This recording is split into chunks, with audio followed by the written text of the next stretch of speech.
Hello, friends, and welcome back to r/ProRevenge. Let's start with a warm-up story in which our OP confronted a disrespectful person in line at the airport. But before we begin, don't forget to subscribe to our channel if you're new here and turn on notifications so you don't miss a new video every single day. Here we go. Revenge assist from TSA. This just happened. I'm flying out of Seattle on an early morning flight. There's a long line at the security check-in area, so long that it's overflowing out of the designated area. The airport's provided a person with an end-of-the-line sign to keep things from getting out of hand. So I get in line and 20 minutes go by. There are about 30 people behind me.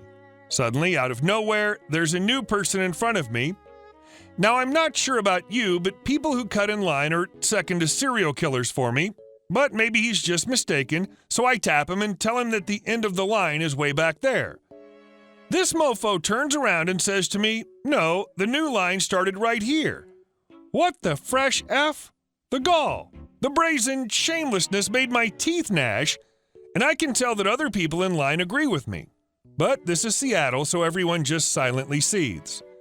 Meanwhile, the TSA agent standing nearby witnessed this entire scene. He comes over to me and asks, "Did that man cut?" And I answered in the affirmative. To this he replied, "People like that never actually get ahead." Little did I know his prediction would manifest itself soon thereafter. As we head to the conveyor belt where bags are x-rayed, this troglodyte is still in front of me. He puts his bags on the belt, but they don't appear on the other end. Finally, it dawns on him. All his bags have been commandeered for hand check. When the other passengers realize what happened, there's audible celebration and jeering. Somewhere out there is a TSA agent who's judge, jury, and executioner. And our second story. Well, they found his documents. This one comes from a previous workplace of mine. It's not actually my story, but from my co-workers at the time. Now, most people know that IT is often a favorite whipping boy for those less competent. Generally, they don't produce or sell a product, so if they're doing their job well, things just work and they get something like, "Do you guys actually do anything around here?" If somebody F's up, it's easy to blame IT. So, in this case, it's near the end of the day when an upper management type comes storming in. His piece of crap effing laptop has a failed drive, and he's flying out tomorrow at noon for a very important meeting for which he's now lost said presentation. This is, of course, ignoring that all users are directed to save on their network drive, which is also the default, and/or backup important documents. Anyhow, it's obviously IT's fault. Of course, it has nothing to do with the laptop being abused by said user. And if that didn't damn well get my file back, there would be major consequences, aka firings. So a couple of the team work until late in the night, going through various tricks and tools to recover every bit of data from the drive. By the morning, the manager calls up Hotshot and tells him to come down and pick up the laptop, as they've recovered all they could. He never actually specified the file name they needed to find. So he comes down in fire and fury and is met by a couple of police officers. You see, not only did they recover his files, but additionally a trove of adult movies involving young ladies apparently below the age of majority, as well as other such material. So yeah, there were in fact major consequences, but not for IT, and Buddy got perp-walked from the building, nary to return. And our last story. Not my fault you can't be bothered to do your job. So I used to work at an entertainment park when I was 17. It was a minimum wage, 0-hour contract and only seasonal, but I lived in a severely deprived area with very high levels of underemployment, so I was thrilled to have a job at all. Specifically, I worked in the Soft Play Center, which was also attached to other activities around the park, such as the bouncy castle, face paint station, and the people who walk around with those enormous bundles of overpriced balloons. Despite it being a kick in the throat that selling one balloon would pay for my hour's wage, it was my favorite job and I was good at it. You got to wander around the park, talk to customers, and in general, it was just more pleasant than being stuck in a smelly child's play area with their bratty parents. Since I regularly topped sales in this department, I was always written in to sell balloons on any day where the weather allowed it. I was living the life. There was this woman, I'll call her Kay, who really didn't like this. She'd always liked being on balloons, but after becoming pregnant, they decided it'd be best for her to just stay within the soft play area. She'd use her pregnancy to try and get away with everything. If you needed to get past her and she refused to move, the second you'd try to get past her, at the slightest nudge, she was being barged into, which would damage the baby. And she refused to do parties because they were just too stressful. Her parents were very wealthy, one of the reasons I don't feel so guilty for what I did, and would pay to come in and see her. She'd then use that as a way to get out of doing anything for an hour or more while they chatted. A few weeks into the season, our manager injured himself and was unable to come into work. As a result, a manager from a separate department was put in charge, and he wasn't aware of Kay's ban on balloons. One day I was in the back room filling up balloons with helium and tying them off. It's annoying since you have to keep a hold of them and all it takes is a lot of fiddling.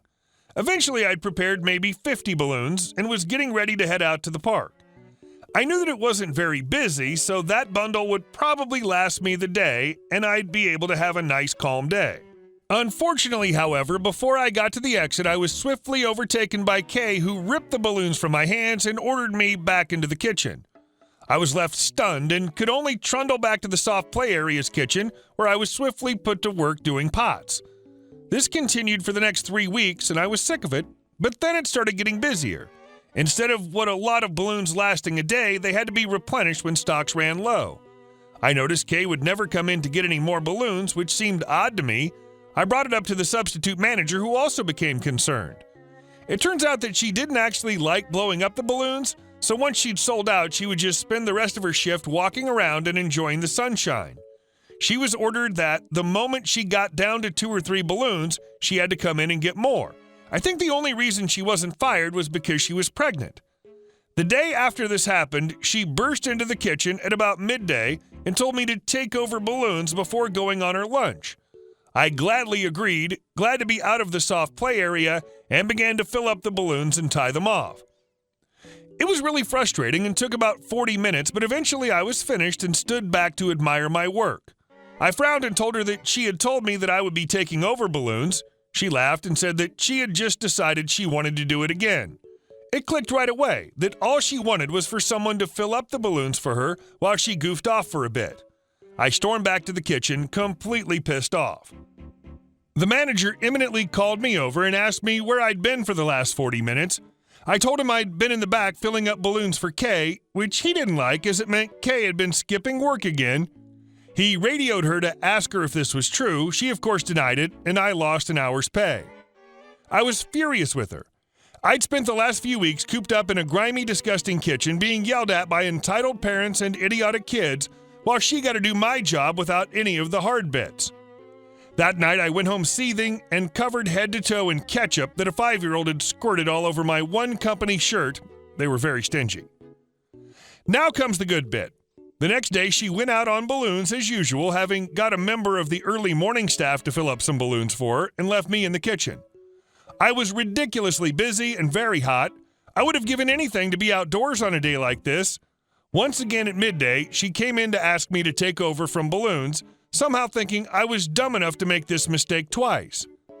When I was first being trained, I'd been told numerous times to only fill up the balloons as little as possible, since the gas could expand if it was hot and they would pop. Since she'd treated me like crap and I knew she wouldn't check, I decided to overfill each balloon just so it was on the verge of full capacity. When she predictably came back and took them off me, I waved her off with a smile. I figured all that would happen would maybe one would pop and give her a fright. Maybe if I was lucky, one of the guests would complain and I'd get my favorite job back. Oh, how much better it was.